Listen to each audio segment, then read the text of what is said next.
Hey guys, welcome back to Ralph's house. You know, last time we kind of glazed this and we really put this thing into the nighttime. And that's what we were trying to do. We needed some dark and I think we got there pretty good. But now we got to start doing some more of the details. We hadn't done Freddy yet.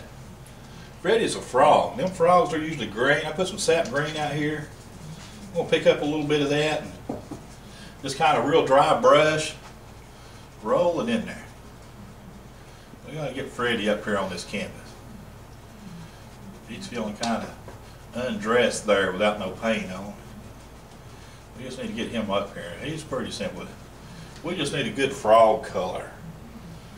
You know, frogs they're kind of peculiar people. I'm trying to move your hand down a little bit so they can see how you. Okay, let's see if we can do this for y'all. Let's do this. There you go. Let's get the shapes we want, the shadow under here. I mean, how's a frog shaped? Next time you catch one, turn him over and see what he looks like on his chin or something underneath there. Somebody else said, well, I don't look like no frog. It looks like a frog to me. You know, we know he got his arm going out here a little bit. We got a little green arm out here because, you know, his arm, remember we had a fishing rod in this picture somewhere. So you don't have to show the whole arm, we just know it's out there somewhere. We'll catch a little arm right in here. We'll put that in there. That kind of gives us a little frog color there. Develop a shape. There we go. Get that hat shape in there. Let's cut that. So the hat's curving that way, so I want this shadow to curve away this way. How's that? Why? I like it. And that's all that matters. That's what paint is all about. Guess what I'm painting for? Me. Y'all just come along for the ride. We're having fun. You know, it's just, we're having fun. Well, I got some of this green. I don't want to waste it. I'm going to put it over here a little bit.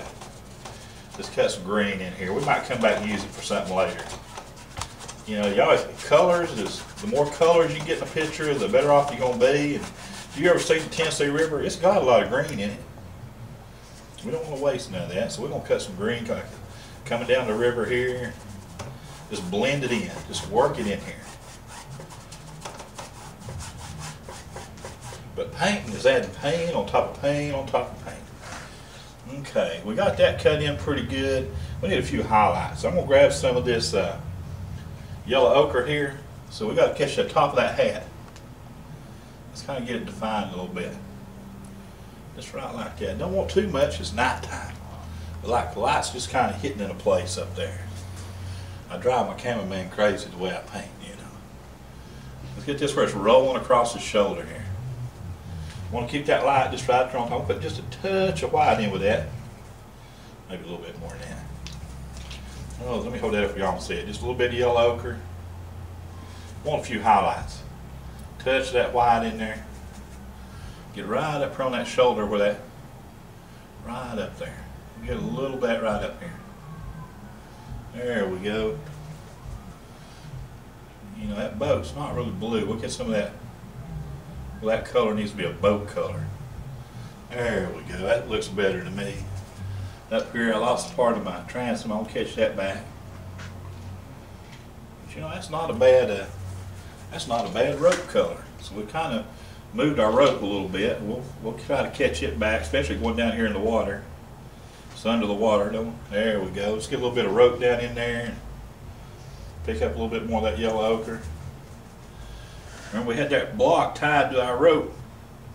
Curved it back under there, and it comes out from behind this one, comes over to here.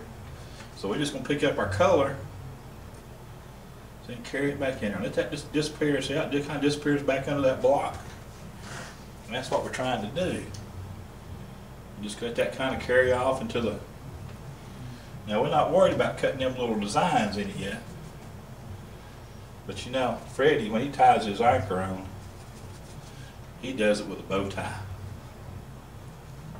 That's the way he does his knots.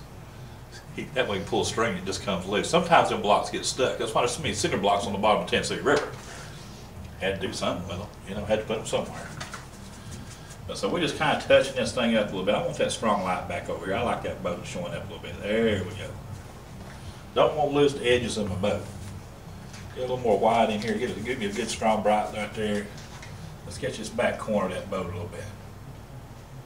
Pull it down in there. Across that transom. See, when you paint too, you learn some things. That's the transom's the back end of the boat. Bow's the front. The guy sits in the front, he takes on the bows. He catches more fish because he's sitting up in the front.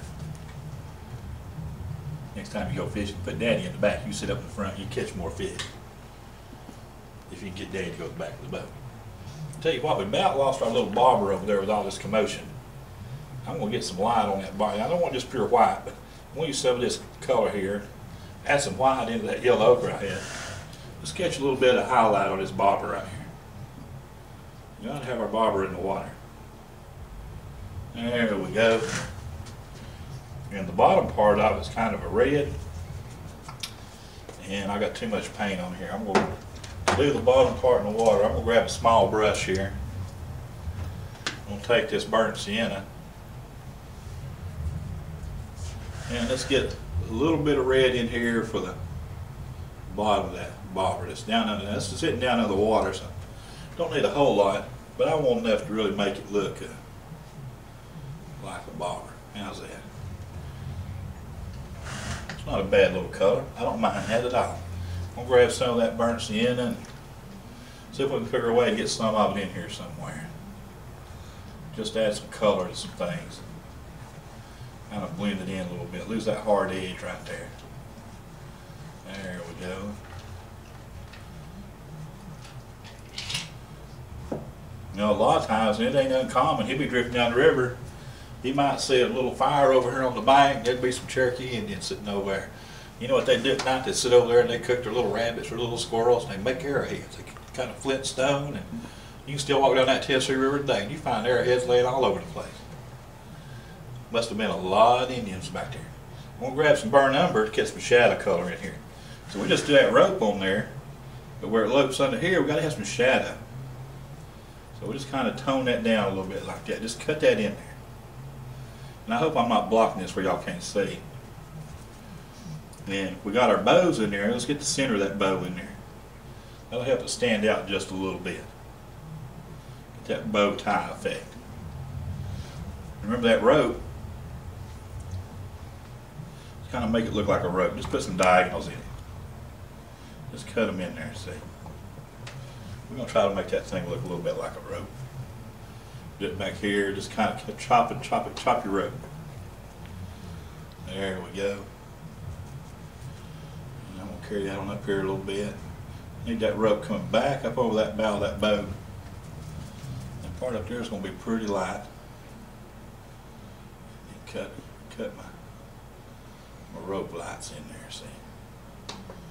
Okay. I put the light over the dark, I put the dark over the light. That carries it down into there.